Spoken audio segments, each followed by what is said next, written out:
चीज आता है। Hello dear students, welcome back to channel of doctor Gaurav Verma. Students, very important topic करने जा रहे हैं होमोमॉर्फिज्म के ऊपर। आपको पता ही है कि क्लास में डिस्कस कर रहे हैं चैप्टर ऑन होमोमॉर्फिज्म। सो आज मैं कुछ इंपॉर्टेंट रिजल्ट्स करने जा रहा हूँ होमोमॉर्फिज्म के ऊपर, जो एग्जाम्स में जनरली पेपरों में आने वाली थ्योरम्स है बेटा। So I am sharing my screen.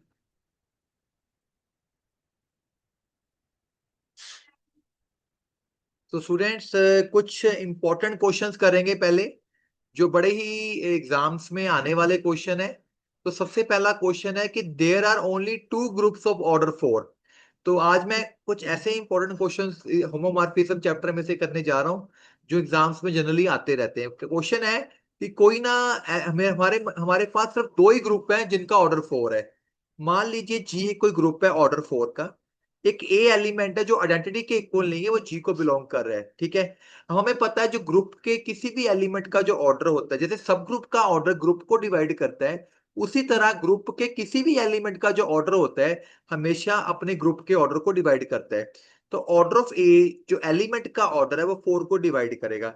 अब इसका मतलब फोर एक इवन नंबर है, तो इसका मतलब ऑर्डर ऑफ ए दो या चार हो सकता है, आइडेंटिटी के इक्वल नहीं हो सकता, क्योंकि हमने ए इज नॉट इक्वल टू ई लिया हुआ है। अगर ऑर्डर ऑफ ए फोर के इक्वल हो गया, तो इसका मतलब जी साइक्लिक ग्रुप हो जाएगा। और आपको पता है कि अगर किसी ग्रुप में उसके एलिमेंट का ऑर्डर ग्रुप के ऑर्डर के बराबर आ जाए, तो वो साइक्लिक ग्रुप हो जाता है। तो इसका मतलब साइक्लिक ग्रुप का भी ऑर्डर फोर हो गया।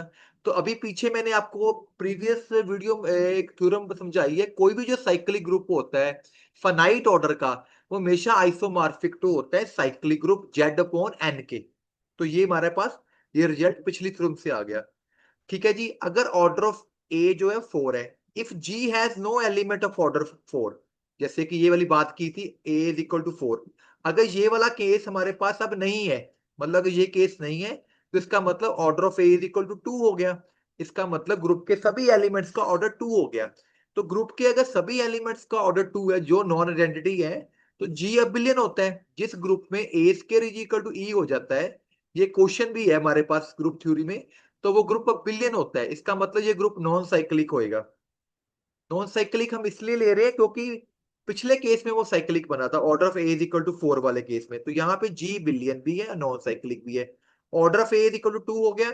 तो मान लो एच जो है सब ग्रुप वो ए से जनरेट हो रहा है। ठीक है। एच में सिर्फ दो ही एलिमेंट है, ई और ए, क्योंकि ए का स्केयर हो जाएगा, आइडेंटिटी बन जाएगा। तो H is not equal to G. ठीक है। एच जी के इक्वल नहीं है। अब हमने एक एलिमेंट लिया, क्योंकि ग्रुप का ऑर्डर तो फोर है और एच में सिर्फ दो एलिमेंट है। इसका मतलब वो कुछ ऐसे एलिमेंट और होंगे जी में, मान लो कि बी एलिमेंट जी का है जो एच को बिलोंग नहीं करता होएगा। देखो ना, हमने एक ऑर्डर ऑफ ए दो माना हुआ है। ठीक है। तो मैंने एक ऐसा सेट बनाया है एच जो ए से जनरेट हो रहा है, क्योंकि अब वो ए से जनरेट हो रहा है और A square is equal to identity है। तो इसका मतलब एच में से दो ही एलिमेंट होंगे, ई और ए। तो क्योंकि ए स्क्वायर से ऊपर जा नहीं सकता, क्योंकि उसका ग्रुप का ऑर्डर दो है। ठीक है। अब एच जी के इक्वल नहीं है, एच में से दो एलिमेंट है। तो क्योंकि जी का ऑर्डर फोर है, इसका मतलब कोई ना कोई एक ऐसा एलिमेंट होएगा जो एच के अंदर नहीं होएगा पर जी के अंदर होएगा। तो वो एलिमेंट बी मान लिया गया, जो एच को बिलोंग नहीं कर रहा। अब हमने क्या करना है, राइट को सेट्स बनाने हैं। एक तो एच इंटू ई हो गया, एक एच ऑफ बी हो गया। ठीक है। एच तो यही हो गया। एच इंटू बी का मतलब एच के एलिमेंट्स को बी से मल्टीप्लाई कर दिया। और आपको भी पता है जो राइट को सेट्स का यूनियन जो होता है, आइडेंटिकल या डिफरेंट राइट को sets union is always equal to group G. तो यहाँ पे ग्रुप जी लिखा हुआ है, जी है ये। तो जी इन दोनों के यूनियन बन गया है। तो which is a clans four group. ये एक स्पेशल ग्रुप है बेटा, इसके बारे में आपने अगर शुरू शुरू में पढ़ा हो सकता है, क्लाइंस फोर ग्रुप में। इसका मतलब सिर्फ हमारे पास दो ही ग्रुप है जिनका ऑर्डर फोर है। अगर ऑर्डर ऑफ ए फोर होएगा तो वो साइक्लिक ग्रुप बनेगा, अगर ऑर्डर ऑफ ए टू होएगा तो वो क्लाइंस ग्रुप बनेगा। तो इस थ्योरम में ये बताया गया कि अगर किसी ग्रुप का ऑर्डर फोर होता है, तो उसके दो तरह के ग्रुप हो सकते हैं, या तो साइक्लिक ग्रुप हो सकता है ऑर्डर फोर का, या वो क्लाइंस ग्रुप हो सकता है। तो ये रिजल्ट आपको याद रखना है, कॉम्पिटिटिव एग्जाम्स में भी इस तरह के क्वेश्चंस आपको याद रखने पड़ सकते हैं। Now this is again a very very important question examination. There are only two groups of order six. जैसे पिछले क्वेश्चन में बोला गया कि हमारे पास सिर्फ दो ग्रुप ही हैं जिनका ऑर्डर फोर है, इसी तरह मतलब और ग्रुप तो और भी हो सकते हैं, पर वो जो दो ग्रुप है बाकी सब ग्रुप्स जो भी ऑर्डर 4 के होंगे उनकी तरह ही बिहेव करेंगे, ये बेसिकली मतलब है। अब जैसे यहाँ पे भी क्वेश्चन है ग्रुप का ऑर्डर 6 है, तो ये सिर्फ दो ग्रुप ही होंगे जिनका ऑर्डर 6 होएगा। मान लो जी ग्रुप ऑर्डर 6 है, so every group of even order contains at least one element of order 2। ये बात समझने वाली है। अगर किसी ग्रुप का ऑर्डर इवन होता है तो उसमें पक्का कोई ना कोई ऐसा एलिमेंट होएगा जिस एलिमेंट का ऑर्डर इवन होएगा। मान लो एक एलिमेंट ए है जिसका ऑर्डर 2 है, जैसे पीछे बनाया था एच को ए से जनरेट कर लो, इसमें दो ही एलिमेंट होंगे। अब दो बातें हो सकती है, जी बिलियन भी हो सकता है, जी नॉन बिलियन भी हो सकता है, क्योंकि पता नहीं हमें। तो केस वन जी बिलियन है। तो जो अबिलियन होता है, अबिलियन का जो सब ग्रुप होता है हमेशा ही नॉर्मल सब ग्रुप होता है, तो एच को इसने नॉर्मल ग्रुप मान लिया। एच हमने सब ग्रुप बनाया हुआ है, क्योंकि जी अबिलियन है तो ये रिजल्ट होता है कि अबिलियन ग्रुप का जो सब ग्रुप होता है वो नॉर्मल सब ग्रुप होता है। तो जी अपॉन एच क्या होगा, क्वोशंट ग्रुप। तो order of G upon H का फॉर्मूला क्या होता है, order of G upon order of H. तो 6/2 किया 3 आ गया, इसका मतलब जी अपॉन एच का ऑर्डर जो है प्राइम नंबर आ गया। अगर किसी भी ग्रुप का ऑर्डर प्राइम नंबर होता है तो वो साइक्लिक ग्रुप बन जाता है। तो जी अपॉन एच को, क्योंकि अब आपको ये भी पता है कि जो जी अपॉन एच होता है स्टूडेंट्स, उसमें किस तरह के एलिमेंट्स होंगे, that is right coset H of A type के होंगे। ठीक है, एच ऑफ ए। तो यहां पे इसने जी ऑफ एच के जो एलिमेंट लिखे एच ऑफ बी लिख लिए। अब एच बी क्या है, homomorphic image of B under the natural mapping G. अगर एक मैप बनाए जी से लेके जी बाय एच, जिसमें हम फाई ऑफ अगर बी करेंगे, फाई ऑफ बी करेंगे, तो मेरा आंसर क्या आएगा, एच ऑफ बी। ठीक है जी। तो इसका मतलब जो एच बी है वो होमोमॉर्फिक इमेज ऑफ बी है। क्योंकि वो होमोमॉर्फिक इमेज ऑफ बी है तो इसका मतलब ऑर्डर ऑफ एच बी जो है बी को डिवाइड करेगा। अब ऑर्डर ऑफ एच बी हमारा क्या है, 3 है। ठीक है जी। तो 3 ऑर्डर ऑफ बी को डिवाइड करेगा, तो फिर दो बातें होगी। अगर 3 ऑर्डर ऑफ बी को डिवाइड करेगा तो इसका मतलब बी का ऑर्डर 3 हो या 6 हो सकता है। अगर बी का ऑर्डर 6 हो गया तो अगर किसी एलिमेंट का ऑर्डर ग्रुप के ऑर्डर के बराबर हो जाएगा तो वो साइक्लिक ग्रुप हो जाएगा। तो इसका मतलब जी बी से जनरेट कर देगा। नाउ हम क्या करने जा रहे हैं, ऑर्डर ऑफ बी मेरे पास 3 आ गया। अच्छा नहीं, अगर ये तो मेरे पास हो गया कि अगर ऑर्डर ऑफ बी 6 आ गया, दो बातें ना 3 और 6। ठीक है। तो अगर जी साइक्लिक हो गया फिर तो आपको पता ही है, तो कोई ना कोई एलिमेंट उसको जनरेट करेगा। अगर ऑर्डर ऑफ बी 3 हो गया, अब ए का ऑर्डर मेरे पास 2 है, बी का ऑर्डर 3 है, दोनों के जीसीडी 1 होगी, तो ऑर्डर ऑफ ए बी बना लिया उसने। तो ये भी एक रिजल्ट होता है, अगर ए और बी के ऑर्डर के जीसीडी 1 हो तो order of A B that is will be same as order of A into order of B. मतलब ये रिजल्ट होता है अगर ए का ऑर्डर और बी का ऑर्डर उनकी जीसीडी 1 है, so order of A B जो होता है उसको हम लिख सकते हैं order of A product order of B. तभी उसने यहां पे ये बात करी है कि इनकी जीसीडी 1 है। तो 2 और 3 क्या 6 आ गया, तो इसका मतलब ऑर्डर ऑफ ए बी जो जी के इक्वल आ गया। इसका मतलब चाहे ऑर्डर ऑफ बी 3 हो या ऑर्डर ऑफ बी 6 हो, दोनों केस में जी साइक्लिक बनता है। तो अगेन वो पिछली वीडियो जो जिसमें बताया गया था, जो कोई भी साइक्लिक ग्रुप होता है, हमेशा ही जो साइक्लिक ग्रुप होता है वो हमेशा जेड अपॉन इसके एन के आइसोमॉर्फिक होता है, वो फाइनाइट ग्रुप होता है। तो इसके अकॉर्डिंग जी जो मेरा ग्रुप है वो साइक्लिक ग्रुप होएगा और इस तरह के ग्रुप के वो आइसोमॉर्फिज्म में होगा। ठीक है। तो ये पहला केस था अगर जी बिलियन है। अब सेकंड केस करते हैं। सेकंड केस में मान लो कि जी क्या है मेरा, नॉन बिलियन। ठीक है, नॉन बिलियन है। तो नॉन बिलियन है इसका मतलब वो साइक्लिक नहीं हो सकता, it is a non cyclic. अब मान लो कि जी का कोई भी एलिमेंट ऑर्डर 6 का नहीं है। ठीक है। सो एक बी एलिमेंट है जो आइडेंटिटी नहीं है, बी का ऑर्डर जी को ऑर्डर को डिवाइड करेगा। ठीक है जी। क्योंकि ऑर्डर 6 इसलिए नहीं हो सकता कोई भी एलिमेंट का, अगर किसी एलिमेंट का ऑर्डर 6 हो गया तो वो साइक्लिक ग्रुप बन जाएगा। Order of A 6 can not be, मतलब ग्रुप के किसी भी एलिमेंट का ऑर्डर 6 के इक्वल नहीं हो सकता। क्यों? क्योंकि अगर किसी ग्रुप में किसी एलिमेंट का ऑर्डर ग्रुप के एलिमेंट के ऑर्डर के बराबर हो जाए तो वो ग्रुप साइक्लिक बन जाता है। तो ये चीजें रिजल्ट्स होते हैं, याद रखने होते हैं स्टूडेंट्स। तो जी नॉन बिलियन है इसका मतलब वो नॉन साइक्लिक होएगा, इसका मतलब कोई भी एलिमेंट 6 ऑर्डर का नहीं हो सकता है। अब कोई एलिमेंट बी लिया जो जी को बिलोंग करता है, अब ऑर्डर ऑफ बी जी को बिलोंग डिवाइड करेगा, तो बी का ऑर्डर 2 या 3 हो सकता है। ठीक है।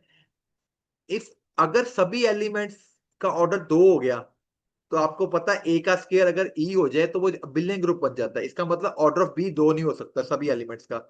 तो इसका मतलब कोई ना कोई बी एग्जिस्ट करता होगा जिसका ऑर्डर 3, मतलब कहने का मतलब है कुछ एलिमेंट्स का ऑर्डर 2 हो भी सकता है, नहीं भी हो सकता, बस सभी का 2 ऑर्डर नहीं हो सकता, can not be all elements. अगर सभी एलिमेंट्स का ऑर्डर 2 होगा तो वो बिलियन बन जाएगा।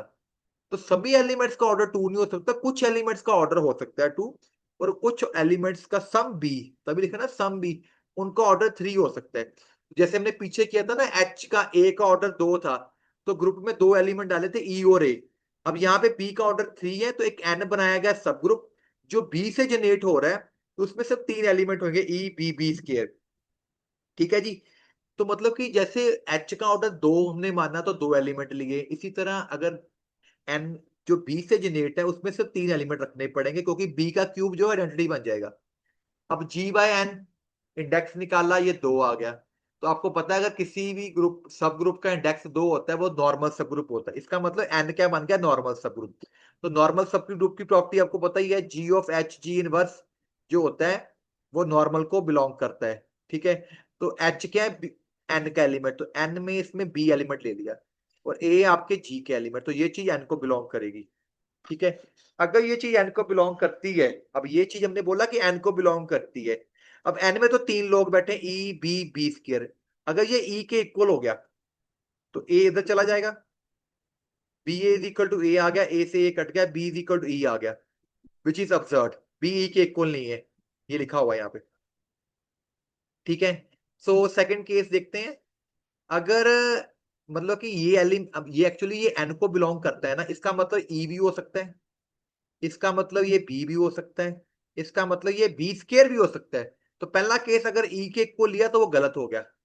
दूसरा केस अगर ये बी के इक्वल हुआ तो ये ए उधर चला जाएगा, दोनों तरफ ए से मल्टीप्लाई करो आगे आगे, तो B is equal to A B आ जाएगा। तो B is equal to A B हो और ऑर्डर ऑफ ए बी निकालने का ये फार्मूला हो जाता है, फिर ये भी रिजल्ट अगर B is equal to A B हो तो भी ये रिजल्ट चलता है, या जीसीडी के रूप में चलता है जैसे ऊपर बताया गया था। तो ऑर्डर ऑफ ए बी 6 आ गया, इसका मतलब किसी एक एलिमेंट का ऑर्डर 6 आ गया, which can not be possible. ठीक है जी। तो इसका मतलब क्या होगा, सिर्फ ये जो एक एलिमेंट बचता है वो सिर्फ बी स्केयर को ही बिलोंग करेगा। इसका कहने का मतलब हो गया ये जो एलिमेंट है ये सिर्फ बी स्केयर के ही इक्वल हो सकता है। तो 3 केस हमने यहाँ पे किए हैं, तो आगे देखते हैं क्या बनता है इसमें।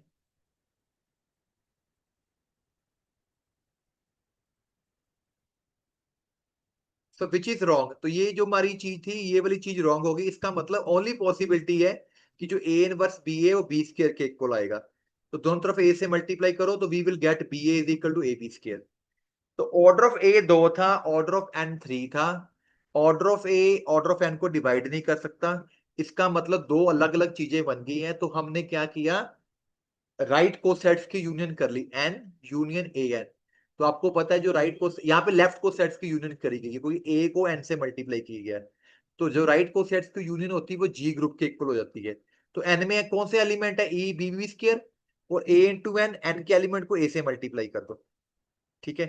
तो ये एक ऐसा ग्रुप है जिसमें 6 एलिमेंट है, और यहाँ पे ये कह रहा है इट इज इजी टू सी, एक मैपिंग बनाई जा सकती है जी से S3। वो इस तरह की मैपिंग होगी कि जो जी के एलिमेंट है वो S3 के एलिमेंट के साथ मैप कर देंगे, जैसे फाइव ऑफ ई का मतलब 1 होएगा, फाइव ऑफ वी का मतलब 1 2 3 होएगा, क्योंकि 3 ऑर्डर है ना बी वी वाले एलिमेंट का, फाइव बी स्क्वायर का मतलब 1 3 2 होएगा, five of A 1 2, five of A B 1 3, इस तरह उसने ये बना दिया है। तो इसका मतलब जो जी था या तो वो S3 हो सकता है, या फिर जी हमारा Z/6 के आइसोमॉर्फिज्म हो सकता है। तो 2 केस है, एक केस में जी जो होएगा इसके आइसोमॉर्फिज्म होएगा, और दूसरे केस में जी S/3 के। तो वेरी वेरी इंपॉर्टेंट क्वेश्चन है, ये बड़ा ही मुश्किल क्वेश्चन है, थोड़ा सा आपको याद रखना पड़ेगा कि पहला केस होएगा अबिलियन वाला, उसमें वो साइक्लिक बनेगा, दूसरा केस होएगा नॉन अबिलियन वाला, वो नॉन साइक्लिक होएगा। वहां पे एक एन बनाएंगे, एन का एलिमेंट नॉर्मल होने के कारण वो बी स्क्वायर के इक्वल बन जाएगा, फिर उन दोनों के राइट कोसेट्स को इकट्ठा करके जी बना दिया जाएगा। तो very very important example discuss की गई है। आगे एग्जांपल देखो, prove that homomorphic image of a cyclic group is cyclic but converse is not true.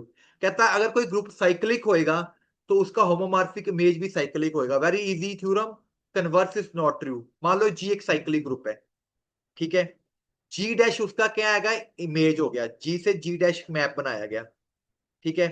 So for G dash belonging to G dash there exist some G belonging to G, so that F of G is equal to G dash. यहाँ पे दिया हुआ ये homomorphism है, on to भी है, ठीक है। अब F of G is equal to G dash हो गया। अब ये जो बीच वाला जी है, ये आपका किसका एलिमेंट है, ग्रुप जी का। ग्रुप जी है cyclic generated by A, so I can write this G as some element of A की पावर एन, ठीक है जी। तो ये हो गया F of G F of A N. तो होमोमॉर्फिज्म में पावर बार आ जाती है, इसका मतलब जो जी डैश है that is written as F of A की होल पावर एन। तो जी डैश किसका एलिमेंट था, जी डैश दूसरे ग्रुप का एलिमेंट था जी डैश का। तो इसका मतलब जी डैश, देखो सीधी सी बात है कि वो कहता है कि एक ग्रुप जो है वो साइक्लिक ग्रुप है। हम एक ग्रुप बनाया जी डैश जो उसका होमोमॉर्फिज्म मैप है, ये वाला। अगर इसके एलिमेंट साइक्लिक ग्रुप के एलिमेंट है तो इसके एलिमेंट भी साइक्लिक ग्रुप के एलिमेंट होंगे।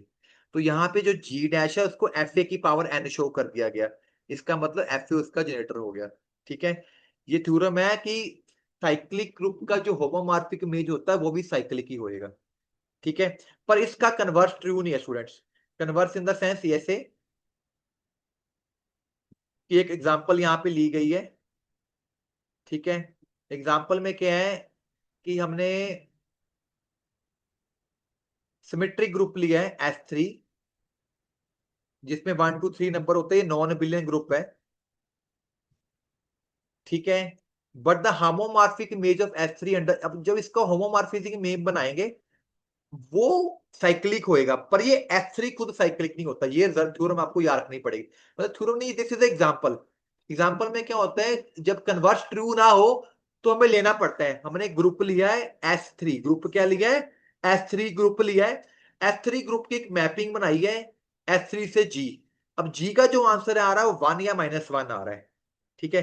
क्योंकि इस ग्रुप का आंसर 1 और -1 आ रहा है, तो इसको लिख सकते हैं -1 से जनरेट हो रहा है ये ग्रुप, क्योंकि -1 का स्केल भी 1 होएगा। तो इसका मतलब इसका जो होमोमॉर्फिक इमेज है वो साइक्लिक है, बट S3 खुद साइक्लिक नहीं है। मतलब कि वो कहने का ये मतलब है, अगर उसका जो मैपिंग है, जो परमुटेशन है वो इवन है, तो इसका आंसर 1 होएगा। जैसे 1 2 2 3 ये इवन मैप है, जो 1 2 3 1 3 2 एलिमेंट होता है S3 का, वो -1 होएगा उसका मतलब ऑड का मतलब जिसमें 3 एलिमेंट है, इवन का मतलब जिसमें 2 एलिमेंट है। तो इस तरह एक मैपिंग डिफाइन करी गई है, ठीक है। नीचे भी उसने एक एग्जांपल और एग्जांपल दिया हुआ है, 2 एग्जांपल दिए हैं, तो कोई भी एक एग्जांपल आप याद कर सकते हो। सो थ्योरम है, अगर कोई होमोमॉर्फिज्म, कोई ग्रुप साइक्लिक है, तो उसका होमोमॉर्फिक इमेज भी क्या होएगा बेटा, साइक्लिक होएगा, पर कन्वर्स जो है वो ट्रू नहीं होएगा। इसी तरह थ्योरम है, homomorphic image of a billion group is again a billion. तो ये भी आप बेटा कर सकते हो। तो इसकी भी एक एग्जांपल यहाँ पे दी गई है, ठीक है। एक आधी एग्जांपल मैं आपको और बताना चाहता हूँ, जैसे ये एग्जांपल देखो। ये क्वेश्चन है, show that group is isomorphic to Z3। Z3 का मतलब एडिटिव ग्रुप क्लास मॉडल्यू 3। तो आपको पता है क्या तरीका होता है इस तरह क्वेश्चन करने का, हम एक मैप बनाएंगे जी से जी डैश। अगर वो होमोमॉर्फिज्म बन गई तो जी अपॉन एच जो होएगा that will isomorphic to G dash by fundamental theorem of homomorphism. तो ये जी हो गया, ये जी डैश हो गया, मैप बनाया गया 4Z तो Z3। 4Z का मतलब कि 4 का मल्टीपल होएगा, Z3 का मतलब जो भी आंसर आएगा उसको 3 से डिवाइड करके लिखना है, एन, ठीक है। तो 2 एलिमेंट लिए 4n + 4m, ये हो गया, इकट्ठा कर दिया गया, इसका आंसर आ गया n + m। तो क्योंकि एडिटिव ग्रुप है इसलिए इसको तोड़ सकते हैं, n को लिख लिया गया 4n 4m इसको। तो होमोमॉर्फिज्म होगी by theorem on isomorphism, 4Z is upon kernel f is isomorphism to Z3। तो कर्नल का मतलब क्या होगा, वो वाले एलिमेंट जी के जिस पे आइडेंटिटी लगाने पे 0 आंसर आ जाए, यानी कि n इज इक्वल टू 0। तो 0 तब आएगा अगर वो एलिमेंट 3 का मल्टीपल होगा, क्योंकि आपको पता है अगर 6 हो गया तो मॉडल्यू 3 क्लास में अगर 3 से डिवाइड करेगा तो 0 आंसर मार देगा। तो n is a multiple of 3, so we can write n is equal to 3k। यहाँ पे n की वैल्यू पुट करो तो 12Z आ गया, मतलब n हो गया 3k, यानी कि 12k टाइप एलिमेंट है इसमें। तो जो कर्नल है उसमें 12 के मल्टीपल है इंटीजर्स के, तो कर्नल मेरा क्या निकल के आ गया, 12Z। तो ये एग्जांपल्स बड़ी इंपॉर्टेंट है एग्जाम में बेटा ये एग्जांपल्स आ सकती हैं, तभी मैं इस वीडियो में डिस्कस करने जा रहा हूं। ठीक है, इसी तरह एक एग्जांपल और मैं दिखा देता हूं आपको इस वीडियो में।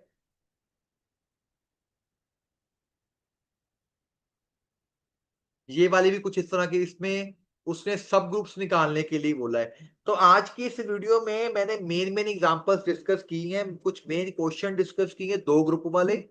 ठीक है, homomorphic image of cyclic group is again a homomorphic image of billion group is again a billion। तो these are very important theorems। तो स्टूडेंट्स अगर आप इन करोगे तभी आपकी बात बननी है। ठीक है students, so thank you very much students for watching my videos।